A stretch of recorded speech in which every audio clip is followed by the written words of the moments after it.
Hello guys, my name is Arindam Karan. আর আজকে আমরা ক্লাস 5-এর লেসন 2 ফিট 1 ফিট পড়ব।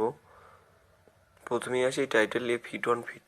এই ফিট মানে হলো কোনো কিছু দুর্গম কোনো জায়গাকে জয় করার কৃতিত্ব, আর 1 ফিট মানে পায়ে হেঁটে। তাহলে পায়ে হেঁটে কোনো দুর্গম জায়গাকে জয় করার কৃতিত্ব, তাহলে এই টাইটেল থেকে আমরা বুঝতে পারছি কোনো একটা গল্প পড়তে চলেছি, এমন কোনো গল্প পায়ে হেঁটে। Okay, let's read our text.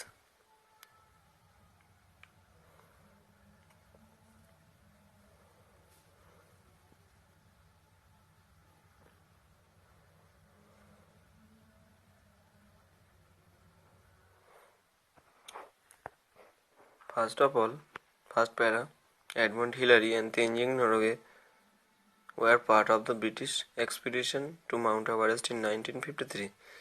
এখানে দুজন ব্যক্তি, এডমন্ড হিলারি এবং Tenzing Norgay, were part of the British এক্সপিডিশনের অংশ ছিল। এক্সপিডিশন মানে হলো অভিযান, উদ্দেশ্যপূর্ণ কোনো অভিযান। To Mount Everest in 1950 British থেকে আসা এক উদ্দেশ্যপূর্ণ অভিযাত্রার যে দল, সেই দলের সদস্য ছিল এডমন্ড হিলারি এবং তেনজিং নরগে 1953 সালের। এক্সপিডিশন মানে হলো উদ্দেশ্যপূর্ণ যাত্রা, আর পার্ট অফ মানে অংশ, আর ব্রিটিশ মানে ব্রিটেন থেকে আসা। ইন মাউন্ট এভারেস্ট মানে মাউন্ট এভারেস্ট। আর এখানে এডমন্ড হিলারি এবং তেনজিং নরগে হলো দুজন ব্যক্তি যারা এই ব্রিটিশ এক্সপিডিশনের অংশ ছিল।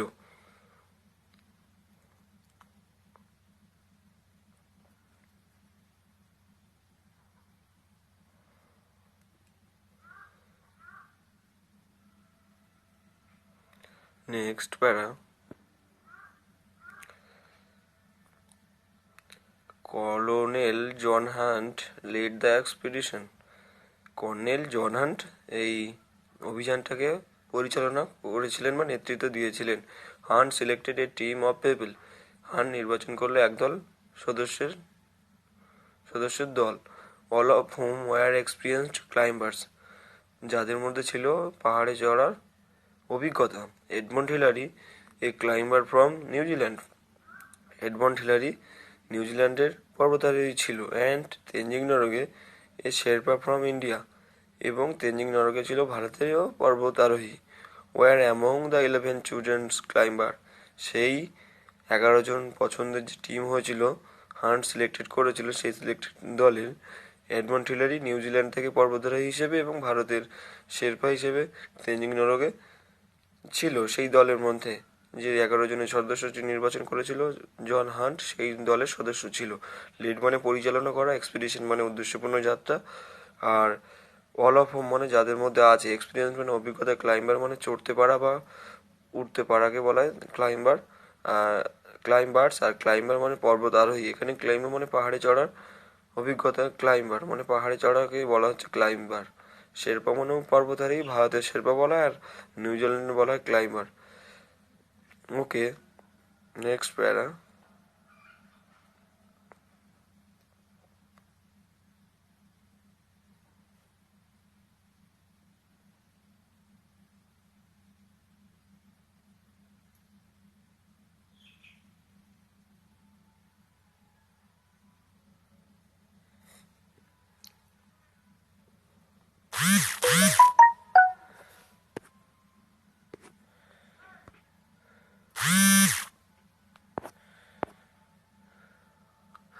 After a month of planning the team began to climb. কয়েক মাস পরিকল্পনার পর সেই দলটি বিগেন টু ক্লাইম্ব মানে পাহাড়ে চড়তে শুরু করলো। বিগেন মানে শুরু করলো, টু ক্লাইম্ব মানে চড়া বা উপরে উঠতে শুরু করলো। নেক্সট প্যারা। Out of all the climbers on the expedition, এই দলে থাকা সমস্ত সদস্যদের মধ্যে only 4 would get a chance to make an attempt to reach the summit. Only 4 would get a chance, কেবলমাত্র 4জনই অনুমতি পেয়েছিল টু মেক এ অ্যাটেম্প্ট, যোগ দিতে, টু রিচ দ্য সামিট, সর্বোচ্চ সীমানাতে পৌঁছতে মাত্র 4জন অনুমতি পেয়েছিল সেই দলে থাকা সমস্ত। Next para. Hunt the team leader selected 2 teams of climbers. John Hunt ছিলেন দলনেতা, টিম লিডার মানে দলনেতা, সিলেক্টেড মানে নির্বাচন করেছিল 2 teams অফ ক্লাইম্বার, সেই 11 জনের মধ্যে 11জনকে দুটো দলে ভাগ করেছিল। First team included the Tom Bourdillon and Charles Evans. প্রথম দলে তিনি রাখলেন টম বডিলনকে এবং চার্লস ইভেন্সকে। While include Hillary and Tenzing Norgay made up the second team, এবং তিনি সেকেন্ড টিমে মানে দ্বিতীয় দলে হিলারি এবং তেনজিং নরগেকে বাছলেন। লিডার মানে দলনেতা, এখানে ক্লাইম্বার্স মানেও আগে বলেছি পর্বতারোহী। Next para, the first team left on a May 26, 1953 to reach the summit of Mount Everest. প্রথম দলটি 1953 সালে 26শে মে মাউন্ট এভারেস্টে চড়া সর্বোচ্চ সীমানাতে চড়ার জন্য রওনা দিল বা রেডি হয়েছিল, বেরিয়ে পড়েছিল। Second, the to man made it up to about 300 feet short of the summit. কেবলমাত্র সেই দুজন ব্যক্তি 300 ফিট উচ্চতাতে উঠতে পেরেছিল, সর্বোচ্চ উচ্চতাতে উঠতে পেরেছিল। Still the highest anyone human being had to yet reached. এখনও পর্যন্ত সাধারণ মানুষ যতদূর পর্যন্ত উঠতে পারে সেই ততদূর পর্যন্তই উঠতে পেরেছিল এই দুজন ব্যক্তি। কতদূর পর্যন্ত উঠতে পেরেছিল? 300 ফুট। তাহলে সাধারণ মানুষ এই 300 ফিট পর্যন্তই মাউন্ট এভারেস্টে উঠতে পারে, ঠিক পর্যন্তই ওই টম বডিলন এবং চার্লস ইভেন্স উঠতে পেরেছিল। তারপরে নেক্সট প্যারা, এখানে সামিট মানে সর্বোচ্চ সীমা আর হাইস্ট মানে উচ্চ। Next para, they were forced to turn back after they encountered bad weather. They were forced to turn back, তারা ফিরতে বাধ্য হয়েছিল। আফটার দে এনকাউন্টার্ড, তাদের অসুবিধায় পড়তে হয়েছিল।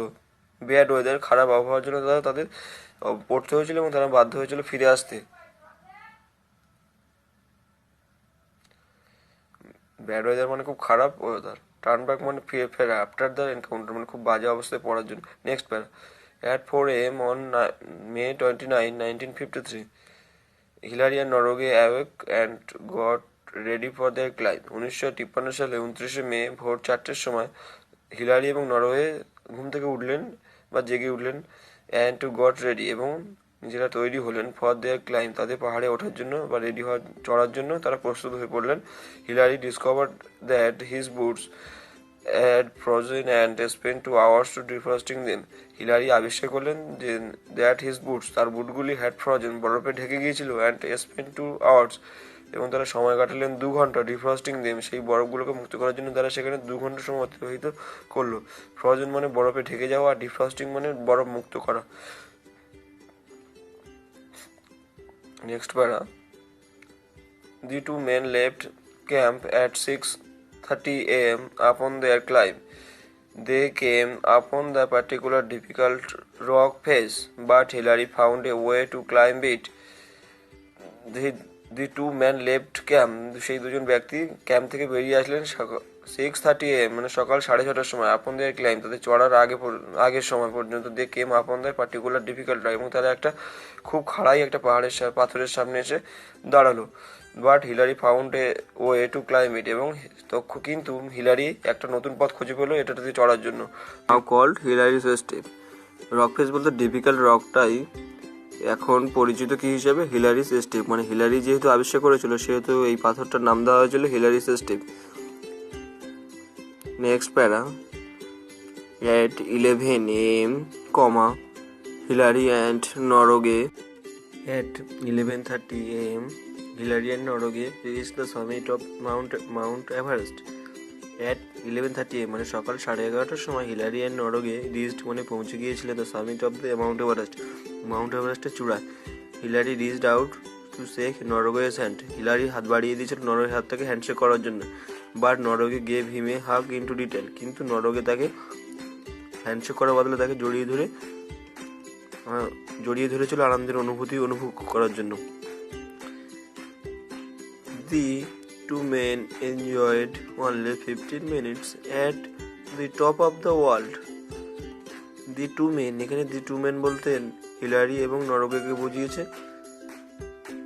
যারা এই আনন্দ উপভোগ করছিল কেবলমাত্র 15 minute, top of the world, পৃথিবীর সর্বোচ্চ উচ্চতাতে, because they of their low oxygen supply, সেখানে তাদের খুব পরিমাণে অক্সিজেনের খুব সরবরাহ কম হচ্ছিল। They spend their time taking photographs and enjoying the view.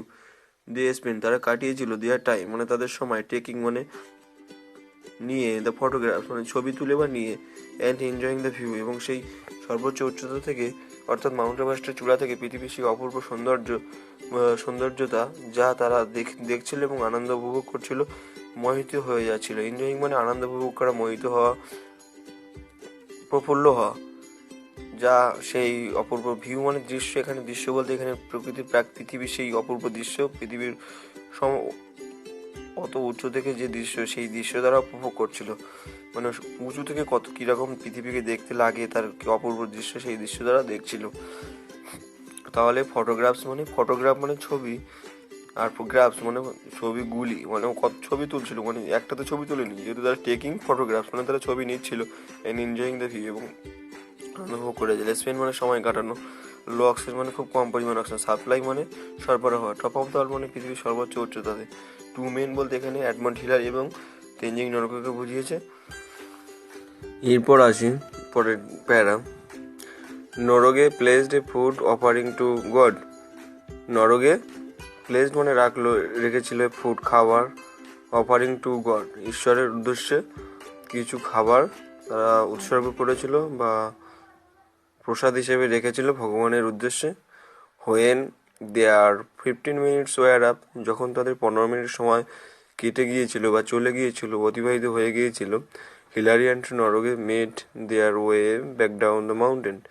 Hillary এবং নরগে তৈরি করেছিল দেয়ার ওয়ে, তাদের পথ তৈরি করেছিল ব্যাক ডাউন নেমে আসার জন্য, মাউন্টেন পর্বত থেকে, সেই মাউন্ট এভারেস্টের থেকে নিচে নেমে আসার জন্য তারা একটা পথ তৈরি করেছিল। এখানে প্লেট মানে রাখা, ফুড মানে খাবার, অফারিং মানে রাখা বা উৎসর্গ করা, আর ওয়ার আপ মানে কেটে যাওয়া, মেড মানে তৈরি করা, দেয়ার ওয়ে মানে তাদের পথ, ব্যাক ডাউন মানে নিচে নেমে আসা, দ্য মাউন্টেন পর্বত বলতে এখানে দ্য মাউন্টেন বলতে এখানে দ্য মাউন্ট এভারেস্টকেই বুঝিয়েছে। ধন্যবাদ, থ্যাংক ইউ। যদি ভিডিওটি ভালো লেগে থাকে পরের চ্যাপ্টারের জন্য আপনারা অপেক্ষা করুন, পরবর্তী লেসনের জন্য অপেক্ষা করুন। ধন্যবাদ।